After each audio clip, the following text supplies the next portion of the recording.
Hi friends, സ്മാർക്ക് ലേണിങ്സിലേക്ക് ഏവർക്കും സ്വാഗതം. ഞാൻ ശ്രീജിത്ത് ഫ്രം നെയ്യാറ്റിങ്കര.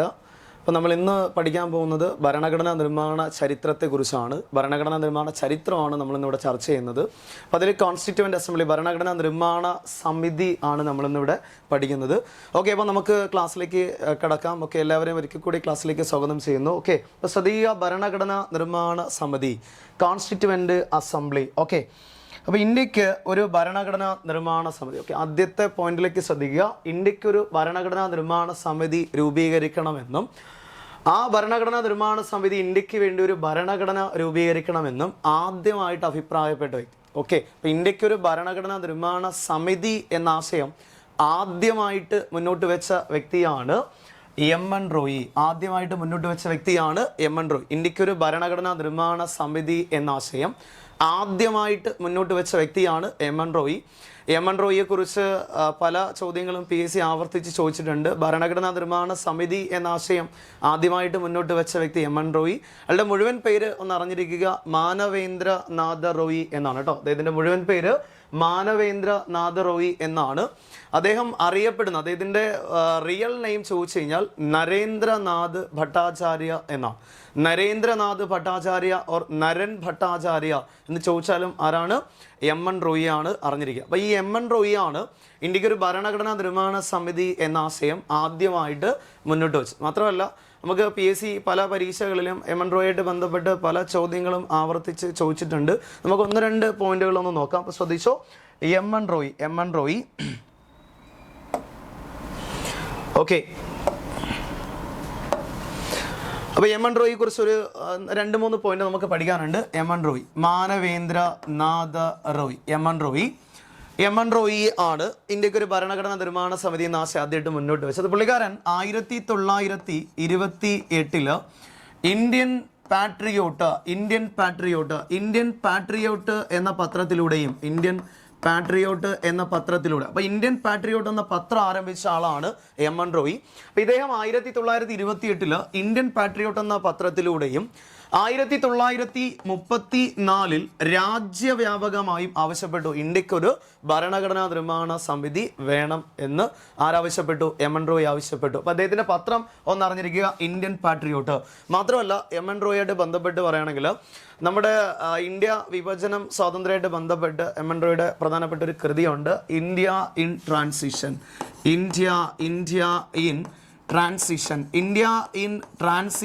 എന്ന കൃതി രചിച്ചതും എം എൻ റോയി ആണ് കേട്ടോ. PSC പലതവണ ചോദിച്ച ചോദ്യമാണ്. ഇന്ത്യ ഇൻ ട്രാൻസിഷൻ എന്ന കൃതി രചിച്ചതും എം എൻ റോയി ആണ്. ഇന്ത്യൻ പാട്രിയോട്ട് എന്ന പത്രം ആരംഭിച്ചത് എം എൻ റോയി ആണ്. കോൺസ്റ്റിറ്റ്യൂവൻ്റ് അസംബ്ലി എന്ന ആശയം ആദ്യമായിട്ട് മുന്നോട്ട് വെച്ചത് എം എൻ റോയി. മുഴുവൻ പേര് മാനവേന്ദ്രനാഥ് റോയി. ഇദ്ദേഹത്തിൻ്റെ റിയൽ നെയിം, യഥാർത്ഥ പേര് ചോദിച്ചാൽ നരേന്ദ്രനാഥ്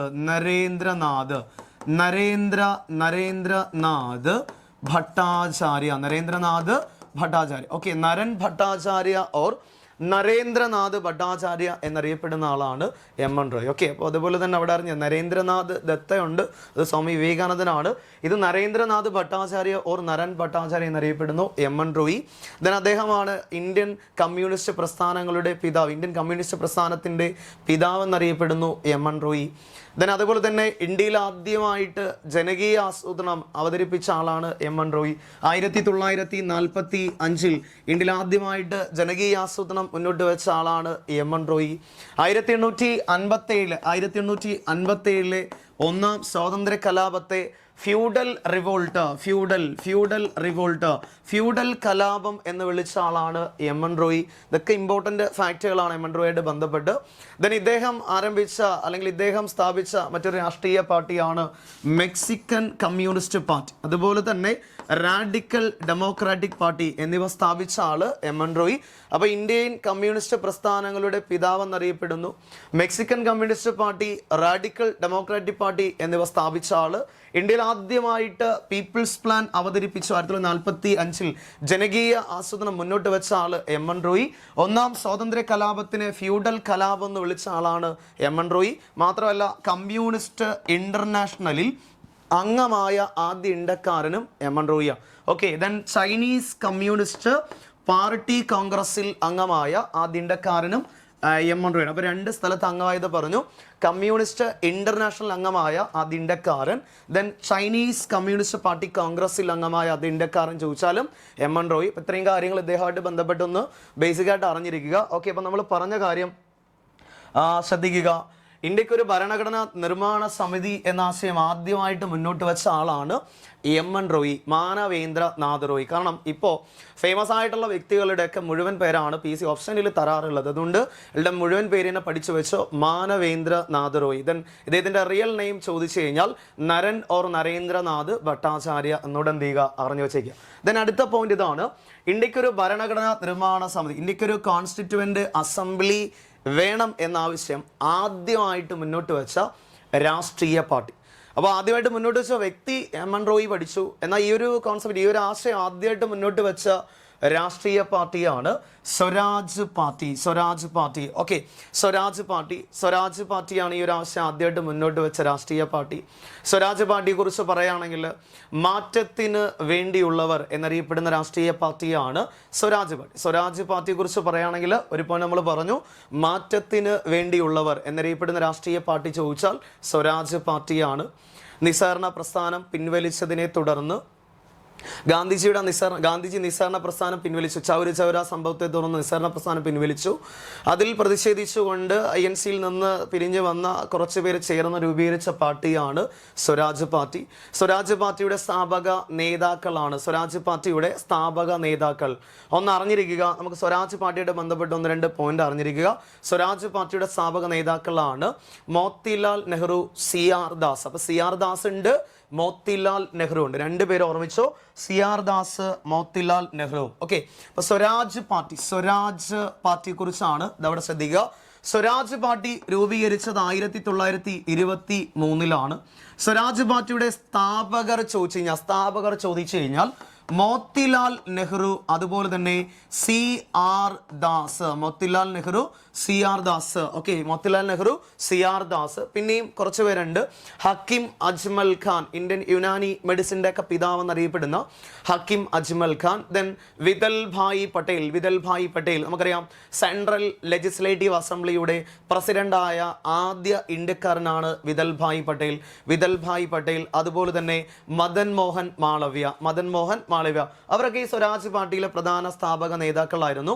അപ്പോൾ CR ദാസ്, മോത്തിലാൽ നെഹ്റു, വിതൽ ഭായ് പട്ടേൽ, ഹക്കിം അജ്മൽ ഖാൻ, മദൻ മോഹൻ മാളവ്യ എന്നിവർ ചേർന്നാണ് ഏത് പാർട്ടി രൂപീകരിച്ചത്?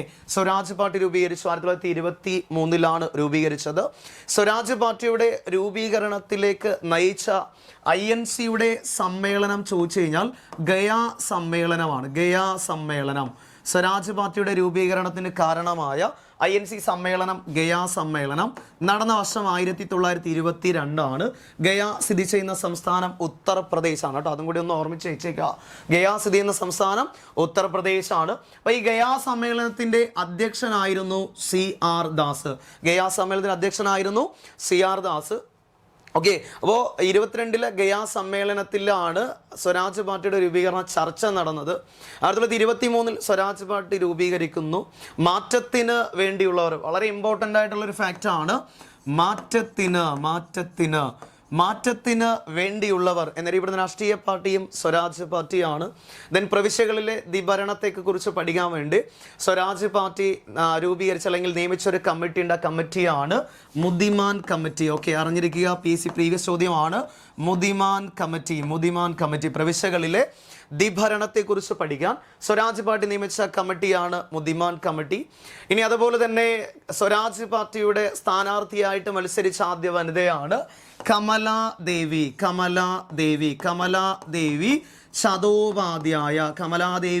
ചതോപാധ്യായ പേരൊന്ന് ഓർമ്മിച്ചോളണേ. സ്വരാജ് പാർട്ടിയുടെ ആദ്യ വനിതാ സ്ഥാനാർത്ഥി ചോദിച്ചു കഴിഞ്ഞാൽ കമലാദേവി ചതോപാധ്യായ. ഓക്കെ, അപ്പോൾ നമുക്ക് തിരിച്ചു വരാം. നമ്മൾ പറഞ്ഞ കാര്യം ഇത്രയേ ഉള്ളൂ. ഭരണഘടനാ നിർമ്മാണ സമിതി എന്ന ആശയം ആദ്യമായിട്ട് മുന്നോട്ട് വെച്ച വ്യക്തി നമ്മൾ പഠിച്ചു, എം.എൻ. റോയിയെ കുറിച്ച് കുറച്ച് കാര്യങ്ങൾ അവിടെ നമ്മൾ പറഞ്ഞു. ദെൻ ഇന്ത്യക്കൊരു ഭരണഘടനാ നിർമ്മാണ സമിതി വേണം, ആ സമിതി ഒരു ഭരണഘടന രൂപീകരിക്കണം എന്ന ആവശ്യം ആദ്യമായിട്ട് ഉന്നയിച്ച ആ രാഷ്ട്രീയ പാർട്ടിയാണ് സ്വരാജ് പാർട്ടി. ദെൻ ഇതിന് ശേഷം അപ്പോൾ ഈ സ്വരാജ് പാർട്ടിയും എം.എൻ. റോയിക്ക് ഈ ആവശ്യം ഉന്നയിക്കുകയാണ്. സ്വരാജ് പാർട്ടി ഒരു ആവശ്യം ഉന്നയിച്ച വർഷം കൂടി ഒന്ന് അറിഞ്ഞിരിക്കുക. സ്വരാജ് പാർട്ടി ഒരു ആവശ്യം ഉന്നയിച്ചത് 1934 കേട്ടോ.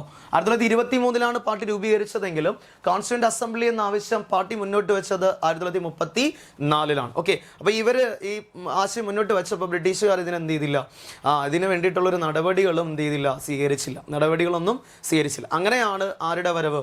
INC, Indian national Congress. നമുക്കറിയാം സ്വതന്ത്ര സമര കാലഘട്ടത്തിൽ ഇന്ത്യയിൽ ഏറ്റവും വലിയ ഒരു സംഘടനയായിട്ട് നിലനിന്ന സംഘടനയാണ് INC, ഇന്ത്യൻ നാഷണൽ കോൺഗ്രസ് രാഷ്ട്രീയ പാർട്ടിയാണ് INC.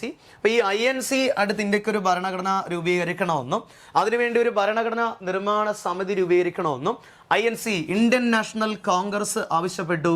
1935 ബോംബെ സമ്മേളനം. ഓക്കെ, ആ വർഷം ഇമ്പോർട്ടൻ്റ് ആണ്. INC, ഇന്ത്യൻ നാഷണൽ കോൺഗ്രസ് ആദ്യമായി കോൺസ്റ്റിറ്റ്യൂന്റ് അസംബ്ലി എന്ന ആശയം ഉന്നയിച്ച സമ്മേളനമാണ് 1935 ബോംബെ സമ്മേളനം. 35 ബോംബെ സമ്മേളനം. ഈ സമ്മേളനത്തിന് അധ്യക്ഷത വഹിച്ച ആളാണ് രാജേന്ദ്ര പ്രസാദ്. ഓക്കെ, അപ്പോൾ INC 35 ബോംബെ സമ്മേളനം അധ്യക്ഷനായിരുന്നു ആര്? രാജേന്ദ്ര പ്രസാദ്. INCയുടെ പ്രസിഡന്റ് ആയ ശേഷം ഇന്ത്യയുടെ പ്രസിഡന്റായ ആദ്യ വ്യക്തിയും രാജേന്ദ്ര പ്രസാദാണ്. മാത്രമല്ല ഈ ഒരു സമ്മേളനത്തിന് മറ്റൊരു പ്രത്യേകതയാണ്, ഗാന്ധിജി INC വിടുന്നതായി അല്ലെങ്കിൽ INCയിൽ നിന്ന് പുറത്തു പോകുന്നതായിട്ട് ഒരു പ്രഖ്യാപനം നടത്തിയ സമ്മേളനം കൂടെയാണ് 1935 ബോംബെ സമ്മേളനം. ഓക്കെ, അപ്പോൾ ഈ ബോംബെ സമ്മേളനം അധ്യക്ഷത വഹിച്ചത് രാജേന്ദ്ര പ്രസാദാണ്. ഓക്കെ, ഇനി 35 INC ഒരു ആവശ്യം ഉന്നയിച്ചപ്പോഴും ബ്രിട്ടീഷുകാർ ഇതിന് വളരെ രീതിയിൽ എന്ത് ചെയ്തില്ല, ചെവി കൊണ്ടില്ല, അല്ലെങ്കിൽ ഇതിനെ പ്രൊമോട്ട് ചെയ്യില്ല, അല്ലെങ്കിൽ ഇതിനെ എന്ത് ചെയ്തില്ല, ഔദ്യോഗികമായിട്ട് നടപടികളൊന്നും എന്ത് ചെയ്യില്ല, ഇതിന് വേണ്ടിയിട്ട് സ്വീകരിച്ചില്ല. തുടർന്ന് INC ഔദ്യോഗികമായി ആവശ്യപ്പെടുകയാണ്, ഇന്ത്യക്ക് ഒരു ഭരണഘടനാ നിർമ്മാണ സമിതി വേണം എന്ന് INC ഒഫീഷ്യലി ആവശ്യപ്പെടണം. ഔദ്യോഗികമായി ആവശ്യപ്പെട്ട സമ്മേളനമാണ് 1937 ഫൈസ്പൂർ സമ്മേളനം. വളരെ വളരെ ഇമ്പോർട്ടൻ്റ് ആണ് ഈ ഫൈസ്പൂർ എന്ന് അറിഞ്ഞിരിക്കുക. ഫൈസ്പൂർ എന്ന സ്ഥലം ഗ്രാമപ്രദേശമാണ്. INCയുടെ ചരിത്രത്തിൽ തന്നെ ഗ്രാമത്തിൽ വെച്ച് നടന്ന ആദ്യ സമ്മേളനം കൂടെയാണ് ഫൈസ്പൂർ സമ്മേളനം. ഫൈസ്പൂർ സമ്മേളനം നടന്ന 1937 ഫൈസ്പൂർ സ്ഥിതി ചെയ്യുന്ന സ്റ്റേറ്റ് അറിഞ്ഞിരിക്കുക, മഹാരാഷ്ട്രയാണ് കേട്ടോ. മഹാരാഷ്ട്ര. ഫൈസ്പൂർ ചെയ്യുന്ന സ്റ്റേറ്റ് മഹാരാഷ്ട്രയാണ്. അപ്പോൾ INCയുടെ ചരിത്രത്തിൽ ഗ്രാമത്തിൽ വെച്ച് നടന്ന ആദ്യ സമ്മേളനം ചോദിച്ചാൽ 1937 ഫൈസ്പൂർ സമ്മേളനം. അപ്പോൾ ഇങ്ങനെയുള്ള പോയിന്റുകളൊക്കെ നിങ്ങൾ ഒന്ന് ബൈഹാർട്ട് ചെയ്തോളണം. കാരണം INCയുടെ കാര്യത്തിൽ INCയുടെ സമ്മേളനം ആദ്യം നടത്താൻ തീരുമാനിച്ചത് പൂനെയിൽ, പ്ലേഗ് കാരണം മാറ്റി. ആദ്യം നടന്നത് ബോംബെയിലാണ്, ഗോകുൽദാസ് തേജ്പാൽ സംസ്കൃത കോളേജ്. ദെൻ സ്വാതന്ത്ര്യത്തിന് മുമ്പ് ഏറ്റവും കൂടുതൽ സമ്മേളനം നടന്ന സ്ഥലം ചോദിച്ചു കഴിഞ്ഞാൽ കൊൽക്കത്ത. സ്വാതന്ത്ര്യത്തിന് ശേഷം ഡൽഹിയാണ്. ഇനി INCയിൽ ആദ്യമായിട്ട് സ്വരാജ് പ്രമേയം അവതരിപ്പിച്ച സമ്മേളനം കൊൽക്കത്ത. ദെൻ ആദ്യമായിട്ട് പൂർണ്ണ സ്വരാജ് അവതരിപ്പിച്ച ലാഹോർ സമ്മേളനം. INC അധ്യക്ഷത വെച്ച ആദ്യ മലയാളി ചേറ്റൂർ ശങ്കരൻ നായർ. ഈ സമ്മേളനം അമരാവതി സമ്മേളനം. ആ അമരാവതി സ്ഥിതി ചെയ്യുന്നത് മഹാരാഷ്ട്രയിലാണ്. ഇതൊക്കെ PSC നിരന്തരം ചോദിക്കുന്ന ചോദ്യങ്ങളാണ്. അത് മാത്രമല്ല INCക്ക് സുഭാഷ് ചന്ദ്രബോസ് അധ്യക്ഷത വഹിച്ച 38 ഹരിപുര സമ്മേളനം. ഹരിപുര സ്ഥിതി ചെയ്യുന്ന സംസ്ഥാനം PSC ചോദിച്ചിട്ടുണ്ട്. ഹരിപുര ഗുജറാത്തിലാണ്. INCയിൽ ആദ്യമായിട്ട് ഇലക്ഷൻ നടന്നു 39 ത്രിപുരി സമ്മേളനം. ത്രിപുരി ഏത് സംസ്ഥാനത്തുനിന്ന് PSC ചോദിച്ചിട്ടുണ്ട്. ത്രിപുരി മധ്യപ്രദേശിലാണ്. അങ്ങനെ പല ചോദ്യങ്ങളും PSC ഇതിനകത്ത് നിന്ന് എന്ത് ചെയ്തിട്ടുണ്ട്, ചോദിച്ചിട്ടുണ്ട്. അപ്പോൾ ഇവിടെ ഗ്രാമത്തിൽ വെച്ച് നടന്ന ആദ്യ INC സമ്മേളനം കൂടിയാണ് 1937 ഫൈസ്പൂർ സമ്മേളനം. ഫൈസ്പൂർ സ്ഥിതി ചെയ്യുന്ന ഇന്ത്യൻ സംസ്ഥാനമാണ് മഹാരാഷ്ട്ര. ഏതാണ്? മഹാരാഷ്ട്ര. ഓക്കെ, ആ പോയിന്റ് അവിടെ നിന്ന് ഓർമ്മിച്ചിരിക്കുക. ഇനി ഈ ഫൈസ്പൂർ സമ്മേളനത്തിലാണ് INC എന്താവശ്യപ്പെട്ടു? ഇന്ത്യക്കൊരു ഭരണഘടനാ നിർമ്മാണ സമിതി എന്ന ആവശ്യം ഒഫീഷ്യലി എന്ത് ചെയ്തു, ഉന്നയിച്ചു, ഔദ്യോഗികമായി ആവശ്യപ്പെട്ടു. അപ്പോൾ ഈ INC ഔദ്യോഗികമായി ആവശ്യപ്പെട്ടു ശേഷമാണ് ബ്രിട്ടീഷുകാരുടെ ഇടയിൽ അല്ലെങ്കിൽ ബ്രിട്ടീഷ് പാർലമെൻറ്റിൽ ഇതിനെക്കുറിച്ചുള്ള ഒരു ചർച്ചകളൊക്കെ നടന്നത്. ഇനി ഇതിനു മുമ്പ് നമ്മൾ നെഹ്റു റിപ്പോർട്ടൊക്കെ കേട്ടിട്ടുണ്ട്. 1928 മോത്തിലാൽ നെഹ്റു അധ്യക്ഷത വഹിച്ച ഒരു കമ്മിറ്റി റിപ്പോർട്ടാണ് നെഹ്റു റിപ്പോർട്ട്. ഇന്ത്യയിൽ ആദ്യമായിട്ട് ഇന്ത്യക്കൊരു ഭരണഘടന രൂപീകരിക്കണം എന്ന ആവശ്യം ഉന്നയിച്ചത് ഏത് റിപ്പോർട്ടിലാണെന്ന് ചോദിച്ചാൽ 1928 നെഹ്റു റിപ്പോർട്ടാണ്.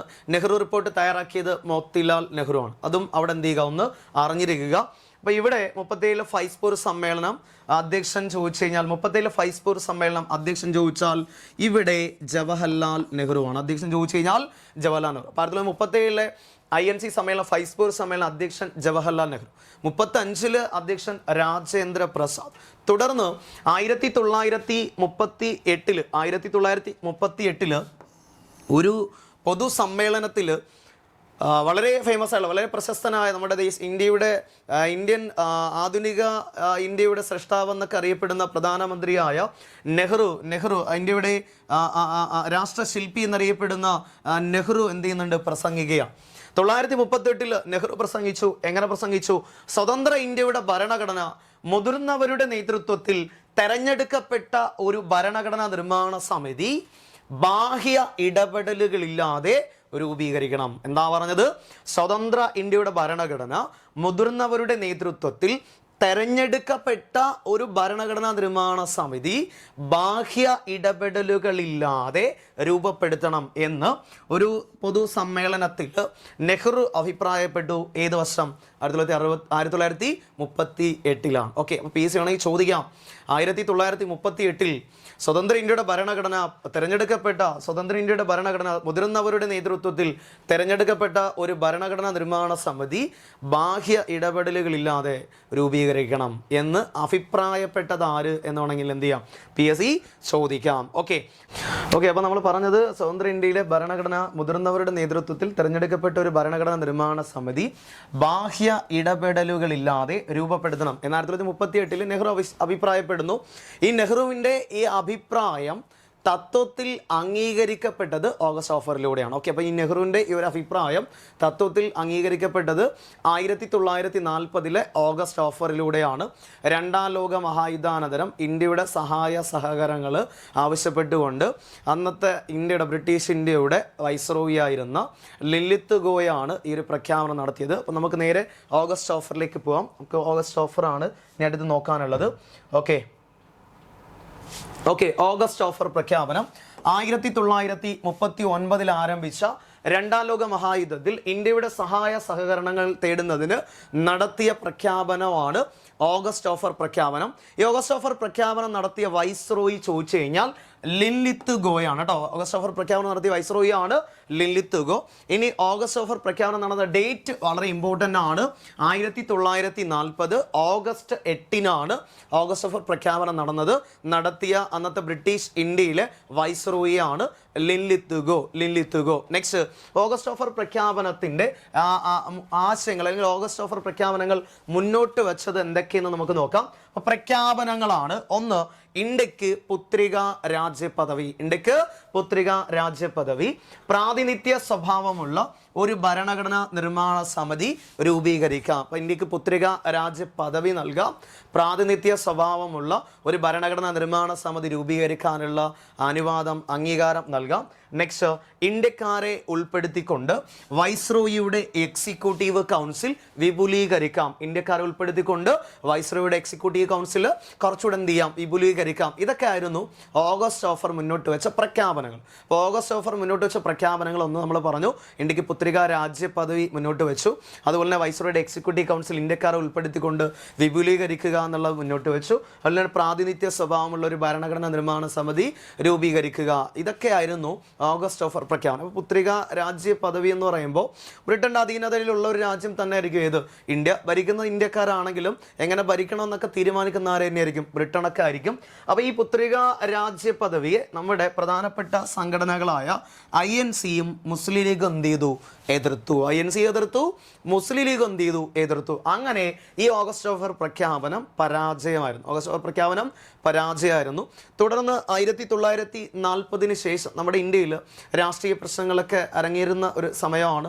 ക്വിറ്റ് ഇന്ത്യ മൂവ്മെൻ്റ് ഒക്കെ വരുന്നത് അതിന് മുന്നോടിയായിട്ട് നടക്കുന്ന സമയങ്ങളാണ്. അപ്പോൾ 1940-45 കാലഘട്ടമൊക്കെ എന്ന് പറയുമ്പോൾ രാഷ്ട്രീയ പ്രശ്നങ്ങൾ ദൈനംദിനം നടന്നുകൊണ്ടിരിക്കുന്ന ഒരു കാലഘട്ടമാണ്. ഇന്ത്യക്ക് സ്വാതന്ത്ര്യം, അതുപോലെ തന്നെ അധികാര കൈമാറ്റം, അതുപോലെ തന്നെ ഇന്ത്യയുടെ അധികാര കൈമാറ്റം, ഇന്ത്യയുടെ സ്വാതന്ത്ര്യം, പിന്നെ അതുപോലെ മുസ്ലിം ലീഗ്, ഇന്ത്യ വിഭജനം, ഇങ്ങനെയുള്ള ആവശ്യങ്ങളൊക്കെ ഉന്നയിച്ചുകൊണ്ട് ഓരോ പ്രശ്നങ്ങൾ ദൈനംദിനം നടന്നുകൊണ്ടിരുന്ന ഒരു ടൈമായിരുന്നു ഈ 1940 ശേഷമുള്ള കാലഘട്ടം എന്ന് പറയുന്നത്. അങ്ങനെ ഇന്ത്യയിലെ രാഷ്ട്രീയ പ്രശ്നങ്ങൾക്ക് പരിഹാരം കാണാൻ വേണ്ടിയിട്ട് ബ്രിട്ടീഷ് പ്രധാനമന്ത്രി, അന്ന് ബ്രിട്ടൻ ഭരിച്ചിരുന്ന പ്രധാനമന്ത്രിയാണ് വിൽസൺ ചർച്ചിൽ, ബ്രിട്ടൻ ഭരിച്ചിരുന്ന പ്രധാനമന്ത്രി വിൽസൺ ചർച്ചിൽ. ബ്രിട്ടനിൽ അധികാരത്തിലിരുന്ന പാർട്ടിയാണ് കൺസർവേറ്റീവ് പാർട്ടി. നമ്മൾ ലേബർ പാർട്ടിയും അതുപോലെ ക്ലെമൻ്റ് ആറ്റ്ലിയൊക്കെ നമ്മൾ പഠിക്കും. അപ്പോൾ അതിന് തൊട്ട് മുമ്പ്, അപ്പോൾ ലേബർ പാർട്ടി ക്ലെമൻ്റ് ആറ്റ്ലിയൊക്കെ വരുന്നതിന് മുമ്പ് ബ്രിട്ടീഷ് പ്രധാനമന്ത്രിയായിരുന്നു വിൽസൺ ചർച്ചിൽ. അപ്പോൾ ഇന്ത്യയിലെ ഈ രാഷ്ട്രീയ പ്രശ്നങ്ങൾക്ക് പരിഹാരം കാണുന്നതിനും ഇന്ത്യക്കാരെ രണ്ടാം ലോക മഹായുദ്ധത്തിൽ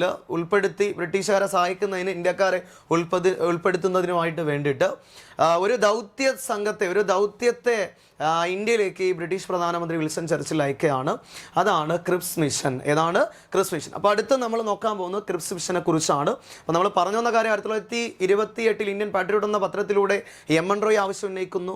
1934 സ്വരാജ് പാർട്ടി ആവശ്യം ഉന്നയിക്കുന്നു. 35 ബോംബെ സമ്മേളനം INC ആവശ്യപ്പെടുന്നു. 37 ഫൈസ്പൂർ സമ്മേളനം INC ഔദ്യോഗികമായിട്ട് ആവശ്യപ്പെടുന്നു. 1938 നെഹ്റു പൊതു സമ്മേളനത്തിൽ പ്രസംഗിക്കുന്നു, ഇന്ത്യക്കൊരു ഭരണഘടനാ നിർമ്മാണ സമിതി രൂപീകരിക്കണം. 1940 ഓഗസ്റ്റ് ഓഫർ, നെഹ്റുവിൻ്റെ ഈ പ്രഖ്യാപനം ഓഗസ്റ്റ് ഓഫറിലൂടെ അവർ തത്വത്തിൽ അംഗീകരിക്കുന്നു. അത് കഴിഞ്ഞിട്ട് നമുക്ക് പഠിക്കാനുള്ള 1942 ക്രിപ്സ് മിഷനെ കുറിച്ചാണ്. ഓക്കെ, അപ്പോൾ അടുത്ത് നമ്മൾ നോക്കാൻ പോകുന്നത് ക്രിപ്സ് മിഷനെ കുറിച്ചാണ്. ശ്രദ്ധിക്കുക, ക്രിപ്സ് മിഷൻ. ഓക്കെ, രണ്ടാം ലോക മഹായുദ്ധത്തിൽ ഇന്ത്യയുടെ പിന്തുണ തേടാൻ വേണ്ടിയിട്ട് ബ്രിട്ടീഷ് ഭരണകൂടം നിയോഗിച്ച കമ്മിറ്റി അല്ലെങ്കിൽ ദൗത്യം ആയിരുന്നു ഏത്? Cripps mission. ഇനി ക്രിപ്സ് മിഷന് നേതൃത്വം നൽകിയ ആളാണ് സ്റ്റഫോർഡ് ക്രിപ്സ്. ആരാണ്? Stafford Cripps. ബ്രിട്ടീഷ് പാർലമെന്റിൽ അംഗമായിരുന്ന ഒരാളാണ് സ്റ്റഫോർഡ് ക്രിപ്സ്. അപ്പോൾ ഇതിന് നേതൃത്വം കൊടുത്ത ആളാണ് സ്റ്റഫോർഡ് ക്രിപ്സ്. ഇനി ക്രിപ്സ് മിഷൻ ഇന്ത്യയിലെത്തിയത് 1942 മാർച്ച് 22 ക്രിപ്സ് മിഷൻ ഇന്ത്യയിലെത്തിയത്. ആ ഡേറ്റ് പഠിച്ചോളണേ. ക്രിപ്സ് മിഷൻ ഇന്ത്യയിലെത്തിയത് 1942 മാർച്ച് 22. ഇനി അവിടെ നിന്ന് ചോദ്യം വരാം, ക്രിപ്സ് മിഷൻ ഇന്ത്യയിലെത്തുമ്പോൾ ബ്രിട്ടീഷ് പ്രധാനമന്ത്രി ആര്? വിൽസൺ ചർച്ചിൽ. ഇനി ക്രിപ്സ് മിഷൻ ഇന്ത്യയിലെത്തുമ്പോൾ ബ്രിട്ടൻ ഭരിച്ചിരുന്ന പാർട്ടി ഏത്? Conservative party. ലേബർ പാർട്ടി വന്നിട്ടില്ല കേട്ടോ, കൺസർവേറ്റീവ് പാർട്ടി. അതുപോലെ ക്രിപ്സ് മിഷൻ ഇന്ത്യയിലെത്തുമ്പോൾ ഇന്ത്യയിൽ INCയുടെ പ്രസിഡന്റ് ആര്? മൗലാന അബുൽ കലാം ആസാദ്. അപ്പോൾ ഇങ്ങനെയുള്ള ചോദ്യങ്ങൾ വരാം. ഇനി ക്രിപ്സ് മിഷൻ ഇന്ത്യയിലെത്തുമ്പോൾ ബ്രിട്ടീഷ് ഇന്ത്യയിലെ വൈസ്രോയി വേണമെങ്കിൽ ചോദിക്കാം. ആരാണ് വൈസ്രോയി എന്ന് ചോദിച്ചാൽ ലിൻലിത്ത് ഗോയാണ്. അല്ലെ 43 അടുത്ത് വേവൽ പ്രഭു വരുന്നത് കേട്ടോ. അപ്പോൾ ആ 37 43 വരെ ആരായിരുന്നു? ലിൻലിത്ത് ഗോയായിരുന്നു. ഓഗസ്റ്റ് ഓഫർ പ്രഖ്യാപനമൊക്കെ നമ്മളിവിടെ പഠിച്ചതാണ്. ഓക്കെ, ഇനി ഇന്ത്യയിൽ നിന്ന് ക്രിപ്സ് മിഷൻ, ഈ ക്രിപ്സ് മിഷനും പരാജയമായിരുന്നു കേട്ടോ. ക്രിപ്സ് മിഷനും ഇന്ത്യയിൽ നമ്മൾ പറഞ്ഞു 40 ഓഗസ്റ്റ് ഓഫർ പ്രഖ്യാപനത്തിൽ ഇന്ത്യക്ക് പുത്രികാ രാജ്യ പദവി എന്ന് പറയുന്നുണ്ട്. ഇനി ക്രിപ്സ് മിഷൻ വന്നിട്ട് അതിനെ കുറച്ചുകൂടി പരിഷ്കരിച്ചിട്ട് ഡൊമീനിയൻ പദവി ഇന്ത്യക്ക് കൊടുക്കുക എന്ന് പറയുന്നുണ്ട്. അല്ലെ, അങ്ങനെ കുറേ വാഗ്ദാനങ്ങൾ ആര് പറയുന്നുണ്ട്? ക്രിപ്സ് മിഷൻ പറയുന്നുണ്ട്. അപ്പോൾ ക്രിപ്സ് മിഷനും പരാജയമായിരുന്നു. അങ്ങനെ ക്രിപ്സ് മിഷൻ ഇന്ത്യയിൽ നിന്നും മടങ്ങി തിരിച്ചുപോയി തൊട്ടടുത്ത മാസം. അപ്പോൾ 1942 മാർച്ച് 22 ഇന്ത്യയിൽ എത്തുന്നു. തൊട്ടടുത്ത മാസം എന്ത് ചെയ്യുന്നു? ഇന്ത്യയിൽ നിന്ന് തിരിച്ചു പോകാൻ 1942 ഏപ്രിൽ 12 ക്രിപ്സ് മിഷൻ എന്ത് ചെയ്യുന്നു? ഇന്ത്യയിൽ നിന്ന് തിരിച്ചു പോവാണ്. അവിടെ ഞാൻ പറഞ്ഞു, ക്രിപ്സ് മിഷൻ ഇന്ത്യയിലെത്തുമ്പോൾ ബ്രിട്ടീഷ് പ്രധാനമന്ത്രി വിൽസൺ ചർച്ചിൽ, INC പ്രസിഡന്റ് മൗലാന അബുൽ കലാം ആസാദ്, അതുപോലെ തന്നെ ബ്രിട്ടൻ ഭരിച്ചിരുന്ന പാർട്ടിയാണ് കൺസർവേറ്റീവ് പാർട്ടി. അപ്പോൾ ഇത്രയും കാര്യങ്ങൾ ഇവിടെ ക്രിപ്സ് മിഷനുമായിട്ട് ബന്ധപ്പെട്ട് അറിഞ്ഞിരിക്കുക. ഇനി ക്രിപ്സ് മിഷൻ്റെ കുറച്ച് വാഗ്ദാനങ്ങളുണ്ട്, നമുക്കതൊന്ന് നോക്കാം. ക്രിപ്സ് മിഷൻ്റെ വാഗ്ദാനങ്ങളാണ്. അപ്പോൾ ക്രിപ്സ് മിഷൻ മുന്നോട്ട് വെച്ച വാഗ്ദാനങ്ങളാണ്. ഞാൻ പറഞ്ഞു, ഇന്ത്യക്ക് യുദ്ധാനന്തരം ഏത് പദവി? ഡൊമീനിയൻ പദവി. ഓക്കെ, അപ്പോൾ പുത്രികാ രാജ്യ പദവിയുടെ ഒരു പരിഷ്കരിച്ച പതിപ്പാണെന്നാണെങ്കിൽ നമുക്ക് പറയാം ഡൊമീനിയൻ പദവി. അപ്പോൾ ഇന്ത്യക്ക് ഡൊമീനിയൻ പദവി നൽകാം. ദെൻ ഭരണഘടന രൂപീകരിക്കാനുള്ള അവകാശവും സ്വാതന്ത്ര്യവും നൽകാം. ദെൻ അത് കഴിഞ്ഞിട്ട് INCയും മുസ്ലിം. അപ്പോൾ ഈ 2 ആവശ്യമാണ് ഈ ക്രിപ്സ് മിഷൻ മുന്നോട്ട് വെച്ചത്. അപ്പോൾ ഡൊമീനിയൻ പദവിയൊന്നും നമ്മുടെ ഇവിടെ INCയും മുസ്ലിം ലീഗൊന്നും എന്ത് ചെയ്തില്ല, അംഗീകരിച്ചില്ല. അങ്ങനെ ഈ ക്രിപ്സ് മിഷനും പരാജയപ്പെട്ടു. ക്രിപ്സ് മിഷനെ ആരൊക്കെ എതിർത്തു? INCയും എതിർത്തു, മുസ്ലിം ലീഗും എന്ത് ചെയ്തു? എതിർത്തു. ഇനി INCയുടെ നേതൃത്വത്തിൽ ഗാന്ധിജി അല്ലെങ്കിൽ ഒരു ദേശീയ നേതാവ് എന്ന നിലയിൽ ഗാന്ധിജി ക്രിപ്സ് മിഷനെ വിശേഷിപ്പിച്ചത് a post dated cheque on a crashing bank. ഇത് പലതവണ പീസ് റിപ്പീറ്റ് ചെയ്ത് ചോദിച്ചതാണ്.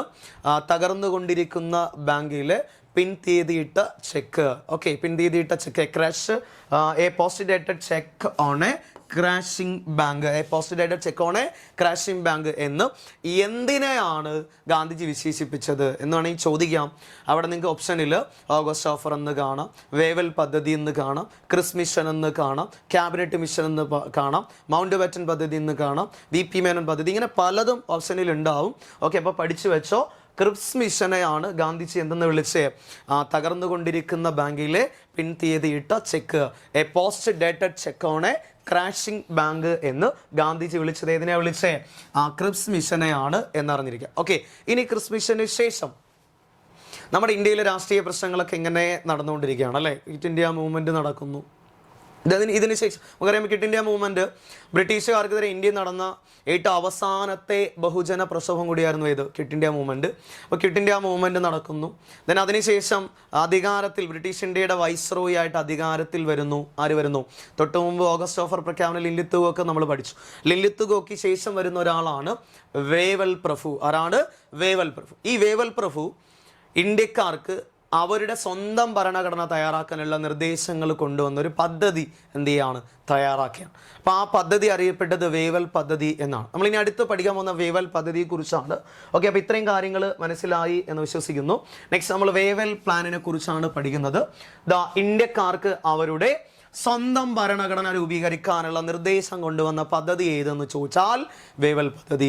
നമ്മൾ കുറച്ചു മുമ്പ് പറഞ്ഞു, ഇന്ത്യയിലെ രാഷ്ട്രീയ പ്രശ്നങ്ങൾക്ക് പരിഹാരം കാണുക, ഇന്ത്യയിലെ രാഷ്ട്രീയ പ്രശ്നങ്ങൾക്ക് പരിഹാരം കാണാനും ഇന്ത്യക്ക് ഭരണഘടനാ നിർമ്മാണ സമിതി രൂപീകരിക്കാനുള്ള ആവശ്യമായിട്ട് ബ്രിട്ടീഷ് പാർലമെന്റ് ഇന്ത്യയിലേക്ക് അയച്ച ദൗത്യ സംഘമാണ് ഇത്, ക്രിപ്സ് മിഷൻ എന്ന് നമ്മൾ പറഞ്ഞു. ഇവിടെ ഇന്ത്യക്കാർക്ക് അവരുടെ സ്വന്തം ഭരണഘടന തയ്യാറാക്കാനുള്ള നിർദ്ദേശം കൊണ്ടുവന്ന പദ്ധതിയാണ് വേവൽ പദ്ധതി. ഇനി വേവൽ പദ്ധതി തയ്യാറാക്കിയ ആളാണ് വേവൽ പ്രഭു. ബ്രിട്ടീഷ് ഇന്ത്യയിൽ അന്നത്തെ വൈസ്രോയി 1943 മുതൽ 1947 വരെ ബ്രിട്ടീഷ് ഇന്ത്യയുടെ വൈസ്രോയി ആയിരുന്നു ആര്? വേവൽ പ്രഭു. ഈ വേവൽ പ്രഭുവാണ് ഏത് പദ്ധതി തയ്യാറാക്കിയത്? വേവൽ പദ്ധതി തയ്യാറാക്കിയത്. ഇനി വേവൽ പദ്ധതി തയ്യാറാക്കാൻ വേണ്ടിയിട്ട് വേവൽ പ്രഭുവിന് ആ സമയത്ത് സഹായിച്ച secretary of state for India ആയിരുന്ന വ്യക്തിയാണ് LS അമരി. ഓക്കെ, അപ്പോൾ വേവൽ പദ്ധതി തയ്യാറാക്കാൻ വേവൽ പ്രഭുവിനെ സഹായിച്ച ആള് ആര്, അല്ലെങ്കിൽ വ്യക്തി ആര്, അല്ലെങ്കിൽ secretary of state for India ആയിരുന്ന ആളാര് എന്ന് ചോദിച്ചാൽ ആരാ? LS അമരി. ആ പേരൊന്ന് പഠിച്ചോളണം. ഇനി ഈ വേവൽ പദ്ധതിയുടെ പ്രഖ്യാപനം നടന്നത് 1945 ജൂൺ 14-നാണ്. ഇനി വേവൽ പദ്ധതി അവതരിപ്പിക്കാൻ വേണ്ടിയിട്ട് വേവൽ പ്രഭു വിളിച്ചു ചേർത്ത സമ്മേളനമാണ് സിംല സമ്മേളനമാണ്. ഈ സമ്മേളനം വിളിച്ചു ചേർത്ത ഡേറ്റ് ആണ് 1945. ഓക്കെ അല്ലേ? അപ്പോൾ ഇന്ത്യക്കാർക്ക് അവരുടെ സ്വന്തം ഭരണഘടന തയ്യാറാക്കാനുള്ള നിർദ്ദേശം കൊണ്ടുവന്ന പ്ലാനാണ് വേവൽ പ്ലാൻ. വേവൽ പ്ലാൻ തയ്യാറാക്കിയ ആളാണ് വേവൽ പ്രഭു. ബ്രിട്ടീഷ് ഇന്ത്യയിലെ വൈസ്രോയി ആയിരുന്നു. 1943 മുതൽ 1947 വരെ ബ്രിട്ടീഷ് ഇന്ത്യയുടെ വൈസ്രോയി ആയിരുന്നു ആര്? വേവൽ പ്രഭു. ഇനി വേവൽ പ്രഭുവിനെ പദ്ധതി തയ്യാറാക്കാൻ വേണ്ടി സഹായിച്ച secretary of state for India ആയിരുന്ന ആളാണ് LS അമേരി. ദെൻ വേവൽ പദ്ധതി പ്രസിദ്ധീകരിച്ച് അല്ലെങ്കിൽ വേവൽ പദ്ധതി അവതരിപ്പിക്കാൻ വേണ്ടി വിളിച്ചേർത്ത സമ്മേളനം സിംല കോൺഫറൻസ്. ഇനി പദ്ധതി അവതരിപ്പിച്ചത് 1945 ജൂൺ 14-നാണ്. 1945 ജൂൺ 14. ഇനി പദ്ധതി മുന്നോട്ട് വെച്ചത് ശ്രദ്ധിക്കുക, വേവൽ പദ്ധതിയുടെ നിർദ്ദേശങ്ങളാണ്. ഓക്കെ, വേവൽ പദ്ധതി നിർദ്ദേശിച്ചു ഹിന്ദു മുസ്ലിം തുല്യ പ്രാധാന്യമുള്ള ഒരു ഇടക്കാല ഗവൺമെന്റിനെ രൂപീകരിക്കുക. ഓക്കെ, അപ്പോൾ ഇന്ത്യക്ക് മുസ്ലിം ഹിന്ദു തുല്യ പ്രാധാന്യമുള്ള ഒരു ഇൻഡറിംഗ് ഗവൺമെന്റ് രൂപീകരിക്കാൻ ശുപാർശ ചെയ്തു. ഏത് പദ്ധതി? വേവൽ പദ്ധതി. ദെൻ പ്രതിരോധം ഒഴികെ എല്ലാ വകുപ്പുകളുടെയും സ്വാതന്ത്ര്യവും ആ ഇടക്കാല ഗവൺമെന്റിന് നൽകുക. അപ്പോൾ ഏതൊഴികെ? പ്രതിരോധം ഇല്ല, അത് ആരുടെ കയ്യില? ബ്രിട്ടീഷുകാരുടെ കയ്യില. പ്രതിരോധം ഒഴികെയുള്ള എല്ലാ വകുപ്പുകളുടെയും സ്വാതന്ത്ര്യം ആരുടെ കയ്യിലായിരിക്കും? ഈ രൂപീകരിക്കുന്ന ഇടക്കാല ഗവൺമെന്റിന് ആയിരിക്കും എന്ന് പറയുന്നു. നെക്സ്റ്റ്, ഗവർണർ ജനറലും മുഖ്യ സൈന്യാധിപനും ഒഴികെ എക്സിക്യൂട്ടീവ് കൗൺസിൽ എല്ലാ അംഗങ്ങളും ഇന്ത്യക്കാരായിരിക്കും. ഓക്കെ, അപ്പോൾ അവിടെ രണ്ടുപേരും ആരുണ്ട്? ബ്രിട്ടീഷുകാരുണ്ട്. ആരൊക്കെ? ഗവർണർ ജനറലും ഉണ്ട്, മുഖ്യ സൈന്യാധിപനും ഉണ്ട്. അപ്പോൾ ഇവർ പോയിട്ട് ബാക്കി എല്ലാ ആൾക്കാരും ആരായിരിക്കും? ഇന്ത്യ ആയിരിക്കും. അപ്പോൾ അവിടെയും എന്ത് ചെയ്യുന്നില്ല? ഇന്ത്യക്ക് പൂർണ്ണമായ സ്വാതന്ത്ര്യം ആര് പറയുന്നില്ല? ബ്രിട്ടീഷുകാർ പറയുന്നില്ല. ഏതിൽ? ഈ ഒരു പ്രഖ്യാപനത്തിൽ, ഈ ഒരു പദ്ധതിയിൽ. ഏത് പദ്ധതിയിൽ? വേവൽ പദ്ധതിയിൽ. ഓക്കെ, ഇനി കൗൺസിൽ ജനകീയ അടിസ്ഥാനത്തിൽ പുനഃസംഘടിപ്പിക്കും. അതായത് എക്സിക്യൂട്ടീവ് കൗൺസിൽ. ഓക്കെ, വൈസ്രോയിയുടെ എക്സിക്യൂട്ടീവ് കൗൺസിൽ ജനകീയ അടിസ്ഥാനത്തിൽ, അതാണ് കേട്ടോ അവിടെ ഉദ്ദേശിക്കുന്നത്. വൈസ്രോയിയുടെ എക്സിക്യൂട്ടീവ് കൗൺസിൽ ജനകീയ അടിസ്ഥാനത്തിൽ പുനഃസംഘടിപ്പിക്കും എന്ന വാഗ്ദാനവും ആര് മുന്നോട്ട് വയ്ക്കുകയാണ്? ഈ പറഞ്ഞ ഏത് പദ്ധതി? വേവൽ പദ്ധതി. ഓക്കെ, വേവൽ പദ്ധതി മുന്നോട്ട് വെച്ചു. ഓക്കെ, ഇനി വകുപ്പുകളിൽ ഇടപെടാനുള്ള അധികാരം മുഖ്യ സൈന്യാധിപനും ഗവർണർ ജനറലും ഉണ്ടായിരിക്കും. ഓക്കെ, അപ്പോൾ ഈ വകുപ്പുകളിലൊക്കെ ഇടപെടാൻ ഇന്ത്യക്കാർ മാത്രമല്ല, ആർക്ക് ഇടപെടാം? മുഖ്യ സൈന്യാധിപനും ഗവർണർ ജനറലും വകുപ്പുകളിലൊക്കെ ഇടപെടുമെന്നും ആര് പറയുന്നുണ്ട്? ഈ ഒരു പദ്ധതി പറയുന്നുണ്ട്. അപ്പോൾ ചുരുക്കി പറഞ്ഞാൽ നമുക്ക് ഇന്ത്യക്ക് സ്വന്തമായിട്ടൊരു ഭരണഘടന രൂപീകരിക്കാം, ഭരണഘടനാ നിർമ്മാണ സമിതി രൂപീകരിക്കാം, ഒരു ഇടക്കാല ഗവൺമെൻറ്റൊക്കെ രൂപീകരിക്കാം. പക്ഷേ എപ്പോഴും ആരുടെ അണ്ടറിലായിരിക്കും? നമ്മൾ ബ്രിട്ടീഷ് ഭരണത്തിൻ്റെ അണ്ടറിൽ തന്നെ ആയിരിക്കും ഒന്നാണ് ഏത് പദ്ധതി? വേവൽ പദ്ധതിയും മുന്നോട്ട് വയ്ക്കുന്നത്. അതിന് ബെസ്റ്റ് എക്സാമ്പിളാണ് ഇവിടെ പറയുന്നത്. പ്രതിരോധം ഒഴികെ എല്ലാ വകുപ്പുകളിലും സ്വതന്ത്ര ഇടക്കാല ഗവൺമെൻറ്. പിന്നെ വകുപ്പുകളിൽ ഇടപെടാനുള്ള അധികാരം ആർക്കൊക്കെ എന്ന് പറയുന്നുണ്ട്? മുഖ്യ സൈന്യാധിപനും ഗവർണർ ജനറലിനും ഉണ്ടായിരിക്കും എന്നൊക്കെ പറയുന്നുണ്ട് അല്ലേ. അപ്പോൾ അവിടെ തന്നെ ഓർമ്മിച്ച് ഇതിന് ആരെതിർക്കും? INC. കൺഫേം ആയിട്ട് ആരെതിർക്കും? INC. അപ്പോൾ ഇന്ത്യൻ നാഷണൽ കോൺഗ്രസ് എന്ത് ചെയ്തു? ഈ ഒരു പദ്ധതിയെ എതിർത്തു. ഇനി ഈ സമയത്താണ് മുസ്ലിം ലീഗിൻ്റെ നേതൃത്വത്തിൽ മുഹമ്മദ് അലി ജിന്ന ഏത് ആവശ്യം ഉന്നയിക്കുകയാണ്? ധിരാഷ്ട്രവാദം. ഓക്കെ, ആ ഒരു സിദ്ധാന്തം അവർ മുന്നോട്ട് വയ്ക്കുകയാണ്, ധിരാഷ്ട്രവാദം. മുസ്ലിം ഭൂരിപക്ഷമുള്ള പ്രദേശത്ത് അവർക്കൊരു രാജ്യം വേണം. മുസ്ലിം ഭൂരിപക്ഷമുള്ള പ്രദേശത്ത് അവർ ആഗ്രഹിക്കുകയാണെങ്കിൽ അവർ രാജ്യം വേണമെന്നൊക്കെ എന്ത് ചെയ്യുന്നുണ്ട്? ആവശ്യപ്പെടുകയാണ്. ഏതിലൂടെ? ധിരാഷ്ട്രവാദ സിദ്ധാന്തത്തിലൂടെ. അപ്പോൾ അവർ പറയാണ്, ഇന്ത്യക്കൊരു ഭരണഘടന നിർമ്മാണ സമിതി രൂപീകരിക്കുകയാണെങ്കിൽ മുസ്ലിംസിന് വേണ്ടിയിട്ട്, അവരുടെ പ്രത്യേക രാഷ്ട്രത്തിന് വേണ്ടിയിട്ട് വേറൊരു ഭരണഘടനാ നിർമ്മാണ സമിതി കൂടെ രൂപീകരിക്കണം എന്നുള്ള ആവശ്യമൊക്കെ ആര് ഉന്നയിക്കുകയാണ്? മുസ്ലിം ലീഗ് ഉന്നയിക്കുകയാണ്. അപ്പോൾ മുസ്ലിം ലീഗിൻ്റെ ഈ ആവശ്യങ്ങളൊന്നും അംഗീകരിച്ചിട്ടില്ല, ഈ വേവൽ പദ്ധതിയിലൊന്നും പ്രതിപാദിച്ചിട്ടില്ല. അതുകൊണ്ട് ഇതിനാരും എതിർത്തു? മുസ്ലിം ലീഗും എതിർത്തു. ഓക്കെ, മുസ്ലിം ലീഗും ഇതിനെന്ത് ചെയ്തു? എതിർത്തു. ഓക്കെ, അപ്പം അങ്ങനെ വേവൽ പദ്ധതി ഒരു പരിധിവരെ എന്തായിരുന്നു? പരാജയമാണ് എന്ന് വേണമെങ്കിൽ നമുക്ക് എന്ത് ചെയ്യാം? പറയാം. ഓക്കെ, ഇനി അടുത്ത് നമ്മൾ പഠിക്കാൻ പോകുന്നത് ക്യാബിനറ്റ് മിഷനെ കുറിച്ചാണ്. അതിനു മുമ്പ് ഈ ഒരു സമയത്താണ് 1944-45 കാലഘട്ടത്തിൽ ബ്രിട്ടനിൽ എന്ത് നടക്കുകയാണ്? അതായത് നമ്മൾ പറഞ്ഞില്ലേ ഏത് പദ്ധതി? ഈ വേവൽ പദ്ധതിയൊക്കെ അവതരിപ്പിച്ച ഈ ഒരു ടൈമിൽ ബ്രിട്ടനിൽ പൊതു തെരഞ്ഞെടുപ്പ് നടക്കുകയാണ്. ബ്രിട്ടനിൽ പൊതു തെരഞ്ഞെടുപ്പ് നടക്കുന്നു. ബ്രിട്ടനിൽ അധികാരത്തിൽ ഏത് പാർട്ടി വരുന്നു? അധികാരത്തിൽ കൺസർവേറ്റീവ് പാർട്ടി മാറി ഏത് വരുന്നു? ലേബർ പാർട്ടി അധികാരത്തിൽ വരുന്നു. നമ്മൾ പറഞ്ഞു വിൽസൺ ചർച്ചിലായിരുന്നു പ്രധാനമന്ത്രി. അദ്ദേഹം മാറി ആര് പ്രധാനമന്ത്രിയാവുന്നു? അദ്ദേഹം മാറി ക്ലമന്റ് ആറ്റ്ലി എന്ത് ചെയ്യുന്നു? ബ്രിട്ടീഷ് ഇന്ത്യയുടെ പ്രധാനമന്ത്രിയാവാണ്. ക്ലമന്റ് ആറ്റ്ലി എന്താവാണ്? ബ്രിട്ടീഷ് ഇന്ത്യയുടെ ബ്രിട്ടൻ്റെ പ്രധാനമന്ത്രിയാവുകയാണ്. അപ്പോൾ ശ്രദ്ധിച്ചോളണം, 1944-45 കാലഘട്ടത്തിൽ ബ്രിട്ടനിൽ പൊതു തെരഞ്ഞെടുപ്പ് നടക്കുന്നു. അധികാരത്തിൽ ഏത് പാർട്ടി വരുന്നു? ലേബർ പാർട്ടി വരുന്നു. പ്രധാനമന്ത്രി ആരാകുന്നു? പ്രധാനമന്ത്രി ക്ലമന്റ് ആറ്റ്ലി ആകെയാണ്. അപ്പോൾ ഇന്ത്യക്കാരോട് ഒരു അനുഭാവം പുലർത്തിയിരുന്ന ഒരു ബ്രിട്ടീഷ് പ്രധാനമന്ത്രി എന്ന് വേണമെങ്കിൽ നമുക്ക് ആരാ പറയാം? ഈ ഒരു ക്ലമന്റ് ആറ്റ്ലിയെ പറയാം. അപ്പോൾ ഇന്ത്യയിലെ രാഷ്ട്രീയ പ്രശ്നങ്ങൾക്ക് പരിഹാരം കാണുന്നതിനും അതുപോലെ തന്നെ ഇന്ത്യക്ക് സ്വാതന്ത്ര്യം നൽകുന്നതിനും ഇന്ത്യയുടെ ഭരണഘടന രൂപീകരിക്കുന്നതിനും അധികാര കൈമാറ്റം സാധ്യമാക്കുന്നതിനും വേണ്ടിയിട്ടൊക്കെ ഈ ബ്രിട്ടീഷ് പ്രധാനമന്ത്രിയായ ക്ലമന്റ് ആറ്റ്ലി ഒരു ദൗത്യ സംഘത്തെ ഇന്ത്യയിലേക്ക് അയക്കുകയാണ്. അദ്ദേഹത്തിൻ്റെ ക്യാബിനറ്റിൽ ഉണ്ടായിരുന്നവരെ തന്നെയാണ് എന്ത് ചെയ്യുന്നത്? ഇന്ത്യയിലേക്ക് അയക്കുന്നത്. ആ ദൗത്യ സംഘം അറിയപ്പെടുന്നു ക്യാബിനറ്റ് മിഷൻ. ഓക്കെ, അടുത്ത് നമ്മൾ പഠിക്കാൻ പോകുന്നത് ക്യാബിനറ്റ് മിഷനാണ്. ക്യാബിനറ്റ് മിഷൻ നമ്മുടെ ഭരണഘടനാ രൂപീകരണത്തെ എത്രത്തോളം സ്വാധീനിച്ചു എന്നുള്ളതാണ് നമുക്ക് അടുത്ത് പഠിക്കാനുള്ളത്. ഇതവിടെ ശ്രദ്ധിച്ചോ, ക്യാബിനറ്റ് മിഷൻ. ഓക്കെ, ഇന്ത്യക്ക് പൂർണ്ണ സ്വാതന്ത്ര്യം. ഓക്കെ, ഇത് പഠിച്ചോളണം. ഇന്ത്യക്ക് പൂർണ്ണ സ്വാതന്ത്ര്യം നൽകുന്നതിനും അധികാര കൈമാറ്റം സാധ്യമാക്കുന്നതിനും ഇതിനൊക്കെ കുറിച്ച് പഠിക്കാൻ വേണ്ടിയിട്ട്, ഇതിലൊരു തീരുമാനം എടുക്കാൻ വേണ്ടിയിട്ട് ബ്രിട്ടീഷ് പാർലമെന്റ് ഇന്ത്യയിലേക്ക് അയച്ച ദൗത്യ സംഘം, അല്ലെങ്കിൽ ബ്രിട്ടീഷ് പ്രധാനമന്ത്രി ക്ലമന്റ് ആറ്റ്ലി ഇന്ത്യയിലേക്ക് അയച്ച ദൗത്യ സംഘമാണ് ഇത് ക്യാബിനറ്റ് മിഷൻ. ഓക്കെ, ഇനി ക്യാബിനറ്റ് മിഷനിലെ അംഗങ്ങൾ നമ്മൾ പറഞ്ഞില്ലേ ഈ ബ്രിട്ടീഷ് ക്യാബിനറ്റിൽ അംഗങ്ങളാണ് വന്നത് എന്ന് പറഞ്ഞല്ലേ. അപ്പോൾ ഈ ക്യാബിനറ്റ് മിഷനിൽ എത്ര പേരുണ്ടായിരുന്നു? 3 പേരുണ്ടായിരുന്നു കേട്ടോ. ക്യാബിനറ്റ് മിഷനിലെ അംഗങ്ങൾ ചോദിച്ചു കഴിഞ്ഞാൽ 3 പേരാണ്. ആ 3 പേരും പഠിക്കുക. ഒത്തിരി തവണ PSC എന്ത് ചെയ്ത ആവർത്തിച്ച് ചോദിച്ച ചോദ്യമാണ്. ക്യാബിനറ്റ് മിഷനിലെ അംഗങ്ങളാണ്: 1 Pethick Lawrence, 2 Stafford Cripps, 3 AV Alexander. Okay, ഇതാ കിടപ്പുണ്ട് Pethick Lawrence, Stafford Cripps, AV Alexander. Okay, അപ്പോൾ ക്യാബിനറ്റ് മിഷനിലെ 3 അംഗങ്ങളാണ് Pethick Lawrence, Stafford Cripps, AV Alexander. തൊട്ട് മുമ്പ് 1942 ഒരു ദൗത്യ സംഘം വരുന്നുണ്ട്. ആ ദൗത്യമായിട്ട് വന്ന ആളാണ് ആര്? Stafford Cripps. അപ്പോൾ സ്റ്റഫോർഡ് ക്രിപ്സും എവിടത്തെ അംഗമായിരുന്നു? ക്യാബിനറ്റ് മിഷനിൽ ഉണ്ടായിരുന്നു കേട്ടോ. കാരണം പുള്ളിക്കാരൻ തൊട്ട് മുമ്പ് ഇവിടെ വന്ന് നമ്മുടെ ദേശീയ നേതാക്കളുമായിട്ടൊക്കെ ബന്ധപ്പെട്ട് ചർച്ചയൊക്കെ നടത്തിയിട്ട് തിരിച്ചു പോയ ആളായിരുന്നു ആര്? സ്റ്റഫോർഡ് ക്രിപ്സും ഇതിൽ അംഗമായിരുന്നു. ഇനി ഈ ക്യാബിനറ്റ് മിഷന് അധ്യക്ഷത വഹിച്ചത് അല്ലെങ്കിൽ ചെയർമാൻ പദവി വഹിച്ചത് അല്ലെങ്കിൽ പ്രിസൈഡ് ചെയ്ത ആളാണ് പെദവിക് ലോറൻസ്. ക്യാബിനറ്റ് മിഷന്റെ അധ്യക്ഷൻ ചോദിച്ചു കഴിഞ്ഞാൽ പെദവിക് ലോറൻസ്. ഇനി ക്യാബിനറ്റ് മിഷൻ ഇന്ത്യയിലെത്തി എന്ന് പറയുമ്പോൾ അന്നത്തെ ബ്രിട്ടീഷ് ഇന്ത്യ, കാരണം ഇന്ന് ഇന്ത്യക്ക് സ്വാതന്ത്ര്യം കിട്ടിയിട്ടില്ല. അന്നത്തെ ബ്രിട്ടീഷ് ഇന്ത്യയിലെത്തിയത് 1946 മാർച്ച് 23 ഈ ഡേറ്റ് പഠിക്കണേ. 46 മാർച്ച് 23 ക്യാബിനറ്റ് മിഷൻ ബ്രിട്ടീഷ് ഇന്ത്യയിലെത്തി. എവിടെ എത്തിയേ? കറാച്ചിയിൽ. ഇന്നത്തെ പാകിസ്ഥാന്റെ ഭാഗമായിട്ടുള്ള പ്രദേശമാണ് കറാച്ചി. അന്ന് ബ്രിട്ടീഷ് ഇന്ത്യയുടെ ഭാഗമായിരുന്നു. കറാച്ചിയിലെത്തി. Date 46 March 23. നെക്സ്റ്റ് മിഷൻ ഡൽഹിയിലെത്തി. ക്യാബിനറ്റ് മിഷൻ ഇന്ത്യയിലെത്തിയത് അല്ലെങ്കിൽ ഡൽഹിയിലെത്തിയത് 1946 മാർച്ച് 24 എവിടെ എത്തുന്നു?